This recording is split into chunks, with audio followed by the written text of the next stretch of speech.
wabarakatuh. Alhamdulillahirobbilalamin. Assalatu wassalamu ala asrofil anbiya'i wal mursalin wa ala alihi wa sahbihi wa rasulillahi ajmain. Yang terhormat kepada Bapak Dr. Hanif Al-Qadi SPD MPD dan Ibu Luciani MPD dengan mata kuliah yaitu Manajemen Humas dan Keprotokoleran. Baiklah, di sini saya akan menjelaskan tentang temanya yaitu komunikasi dan public speaking yang berjudul yaitu strategi komunikasi efektif dalam meningkatkan keterampilan public speaking. Baiklah, masuk kepada materi. Di sini saya akan menjelaskan tentang pengertian public speaking dan komunikasi efektif. Public speaking itu adalah sebagai seni berbicara di depan umum yang banyak lebih dikenal secara teknis. Keterampilan berbicara tersebut sering ditemukan dalam praktik-praktik komunikasi. Contohnya seperti pidato. Secara historis, sebenarnya di masa Yunani dan Roma kuno, public speaking itu telah memakai peran penting dalam bidang pendidikan dan kehidupan sipil. Bahkan, secara keilmuan, public speaking itu telah dipelajari jauh sebelum masa Aristoteles. Sebelum tahun ketiga Masehi, masa kepemimpinan Roma kuno, ada beberapa ahli yang berpendapat, menurut Zainal 2022, dia berpendapat bahwa public speaking itu merupakan proses berbicara di depan umum atau khalayak untuk menyampaikan suatu informasi, menghibur dan mempengaruhi audiens. Menurut ahli yang kedua yaitu menurut Stephen Laux 2015, public speaking itu adalah komunikasi yang dilakukan secara lisan kepada sekelompok audiens dengan tujuan untuk menginformasikan, membujuk, atau menghibur. Public speaking juga melibatkan perencanaan, pesan yang sistematis, serta penyampaian yang menarik. Sedangkan komunikasi efektif adalah komunikasi yang berlangsungnya sebagai pertukaran suatu informasi, ide, perasaan yang menghasilkan perubahan sikap sehingga terjalin sebuah hubungan antara pemberi pesan dan penerima pesan. Ada beberapa ahli yang berpendapat, menurut Robbins 2001, dia menyatakan bahwa komunikasi efektif itu terjadi jika penerima itu memahami pesan sebagaimana yang dimaksud oleh pengirimnya. Komunikasi efektif ini juga diukur sebagai tercapainya tujuan si pengirim pesan. Secara umum, komunikasi efektif ini terdiri dari dua jenis, yaitu komunikasi verbal dan komunikasi non-verbal. Komunikasi verbal itu adalah komunikasi yang menggunakan kata-kata, media penyampaian pesan, baik secara lisan maupun tulisan. Contohnya, termasuk berbicara langsung, menggunakan telepon, media sosial, surat, email, dan pesan teks. Komunikasi verbal ini juga bersifat eksplisit dan langsung, memungkinkan pengirim pesan untuk memilih kata-kata dengan hati-hati dan menyusun kalimat secara terstruktur agar dapat dipahami dengan jelas oleh penerima. Ada juga komunikasi nonverbal. Komunikasi nonverbal ini adalah komunikasi yang tidak menggunakan kata-kata, melainkan mengendalikan ekspresi wajah, gerak tubuh, postur dan kontak mata, intonasi suara, dan elemen fisik lainnya untuk menyampaikan pesan. Komunikasi ini juga sering terjadi secara otonomis, dari sulit dikontrol sehingga dapat mengungkapkan perasaan atau sifat yang tidak terucapkan secara verbal. Misalnya, ekspresi wajah dapat menunjukkan kebahagiaan, kesedihan, atau kemarahan. Sementara bahasa tubuh dari kontak mata memberikan petunjuk tentang sikap dan emosi seseorang. Komunikasi nonverbal ini biasanya terjadi dalam interaksi yang langsung dan sangat penting untuk menyampaikan makna yang lebih dalam dan emosional, serta sulit diungkapkan dengan kata-kata saja. Jadi, Hasil riset ini menunjukkan bahwasanya komunikasi nonverbal itu lebih banyak digunakan dalam keseharian atau aktivitas manusia, sebesar 65%. Sementara komunikasi verbal itu ditunjukkan sebesar 35%. Public speaking ini merupakan perpaduan yang cukup dan baik dalam komunikasi verbal maupun non-verbal tersebut. Materi yang kedua yaitu di sini saya akan membahas tentang strategi komunikasi efektif dalam meningkatkan keterampilan public speaking. Ada beberapa strategi dalam meningkatkan public speaking ini. Ada 7 saya menemukannya. Yang pertama yaitu persiapan yang matang, yang dimana kenali audiens. Pahami latar belakang, minat dan hadapan audiens agar pesan dapat disesuaikan dan relevan.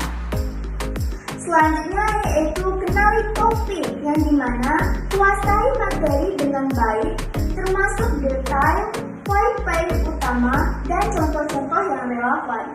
Selanjutnya yaitu ada siapkan kerangka, yang dimana kita harus membuat output atau kerangka pidato yang jelas dan terstruktur untuk menghindari kebingungan saat berbicara. Selanjutnya yaitu latihan, di mana kita harus berlatihan secara rutin, baik di depan cermin maupun rekaman atau di depan teman-teman, untuk meningkatkan kepercayaan diri kita dan mengurangi rasa gugup. Yang kedua yaitu mengenali audiens, yang dimana komunikator yang baik itu akan menyesuaikan atau menyampaikan isi dan gaya berbicara dengan latar belakang audiens, termasuk usia, pendidikan, dan ekspresi mereka. Hal-hal yang perlu dipahami dalam mengenal audiens, yang pertama yaitu umur dan latar belakang pendidikan. Kedua yaitu kepentingan atau ekspresi audiens. Yang ketiga yaitu tingkat pemahaman mereka terhadap topik yang akan kita bahas.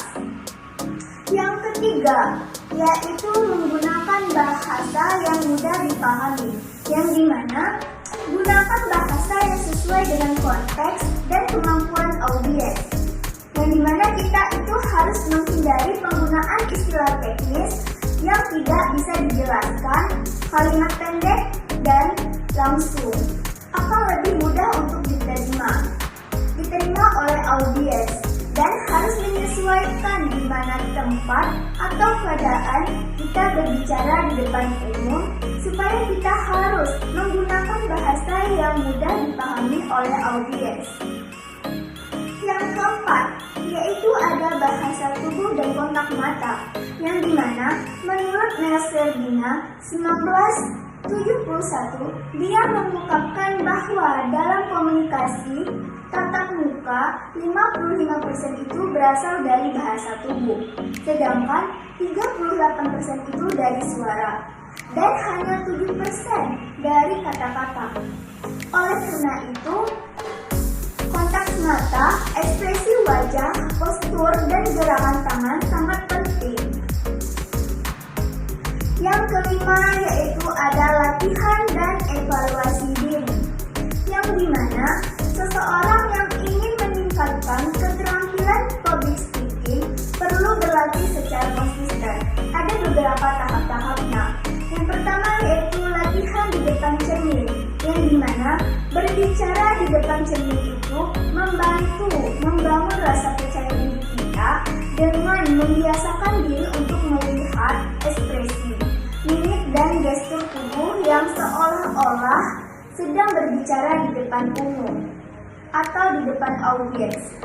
Cara ini efektif untuk menunjukkan atau mengorganisasi intonasi, pengucapan serta bahasa tubuh agar terlihat lebih natural dan tidak kaku.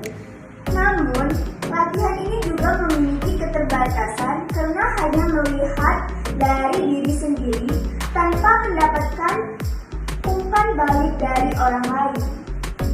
Selanjutnya yaitu ada merekam diri sendiri, yang dimana Merekam saat berlatih berbicara itu memungkinkan kita untuk menonton ulang penampilan kita sendiri dan melakukan evaluasi secara objektif. Dengan melihat rekaman-rekaman tersebut, kita bisa mengidentifikasi kekurangan seperti inovasi dan monoton, gerak tubuh yang kurang tepat, kebiasaan mengumumkan atau menggunakan kata pengisi yang berlebihan. Evaluasi ini sangat membantu untuk mengetahui rasa atau area yang perlu diperbaiki dan membangunkan gaya berbicara yang lebih baik.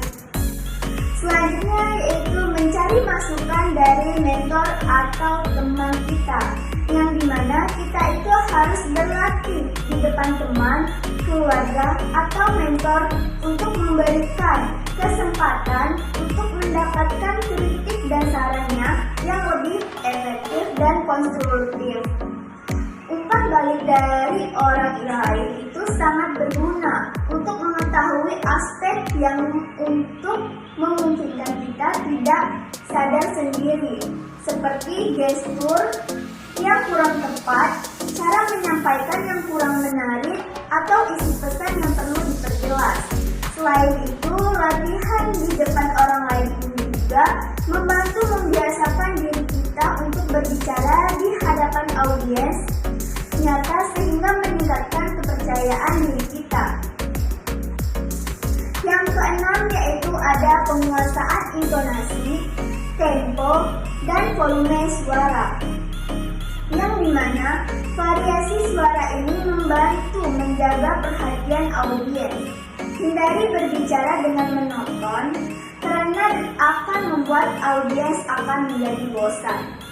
Intonasi itu adalah variasi tinggi atau rendahnya nada suara kita saat berbicara yang berfungsi untuk menekankan kata-kata atau kalimat tertentu agar pesan lebih hidup dan tidak menonton. Tempo adalah kecepatan berbicara, yaitu kecepatan atau lambatnya pengucapan kata dan kalimat.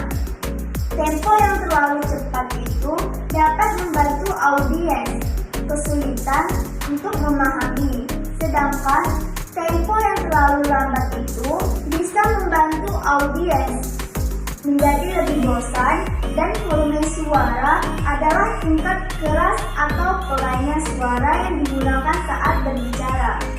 Penguatan volume itu harus disesuaikan dengan tepat dan situasi. Misalnya, volume yang lebih besar di ruangan terbuka dan lebih sedang di ruangan tertutup. Yang terakhir yaitu yang ketujuh, gunakan media bantu secara bijak. Yang dimana kita harus menggunakan slide atau alat bantu visual hanya untuk mendukung, bukan menggantikan isi presentasi kita.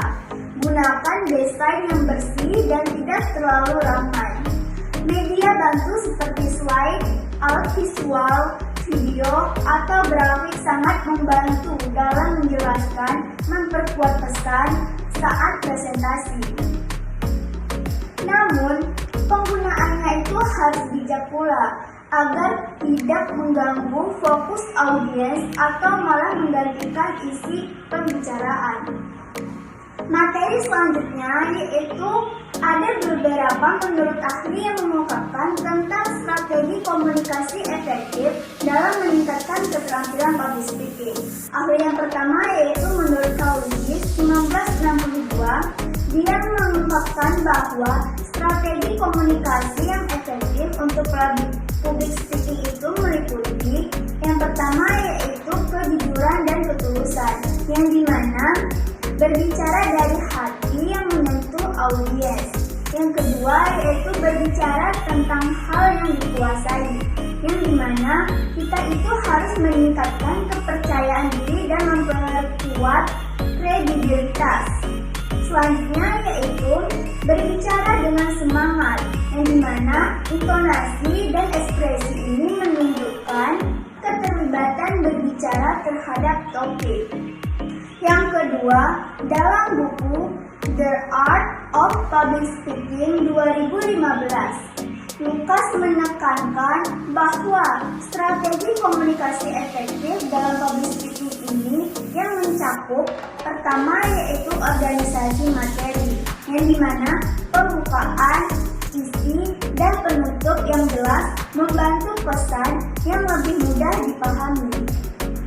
Selanjutnya yaitu penggunaan bahasa yang jelas dan tepat, yang dimana menghindari jargon dan bahasa yang rumit agar pesan tidak bias. Selanjutnya yaitu ada latihan yang konsisten, yang dimana praktik secara berulang meningkatkan penguasaan dan kepercayaan diri. Yang ketiga yaitu menurut Albert Mehrabian, terkenal dengan teorinya yang mengenai komunikasi nonverbal, yaitu menyatakan bahwa yang pertama yaitu komunikasi efektif dalam berbicara di depan umum tidak hanya ditentukan oleh kata-kata 7%, tetapi juga oleh intonasi suara 38% dan ekspresi atau bahasa tubuh 55%. Artinya, strategi komunikasi nonverbal ini seperti kontak mata, gestur tangan, dan ekspresi wajah yang sesuai sangat penting dalam public speaking. Materi selanjutnya yaitu ada contoh sebuah kasus seorang mahasiswa, yang dimana seorang mahasiswa tersebut merasa gugup ketika diminta untuk menjadi pembicara pada seminar kampus. Ia kemudian berlatih setiap hari dan merekam dirinya sendiri. Selanjutnya, dia meminta masukan dari dosen pembimbing. Selanjutnya lagi, dia harus mempelajari audiensnya yang akan dihadir. Selanjutnya yaitu menyusun materi dengan alur secara logis dan menambahkan cerita pribadi. Dan yang terakhir yaitu dia mengatur napasnya sebelum tampil dan fokus pada tujuan komunikasinya. Jadi hasilnya itu, presentasi itu berjalan lancar, audiensnya itu merasa terstruktur, dan mahasiswa tersebut menjadi lebih percaya diri pada kesempatan berikutnya. Baiklah, dapat saya simpulkan dari materi yang saya bahas itu, yaitu public speaking itu bukanlah bakat semata, melainkan keterampilan yang bisa dipelajari dan diasah. Komunikasi efektif itu juga menjadi fondasi utama agar proses penyampaian pesan berjalan dengan baik, dengan menerapkan strategi-strategi seperti persiapan yang matang, mengenal audiens, menggunakan bahasa tubuh yang tepat, serta mengelola emosi. Seseorang itu akan mampu meningkatkan keterampilan public speaking-nya itu secara signifikan. Baiklah, terima kasih. Itu saja yang dapat saya sampaikan terhadap materi-materi tersebut. Sekian dari presentasi saya. Saya akhiri dengan wassalamualaikum warahmatullahi wabarakatuh.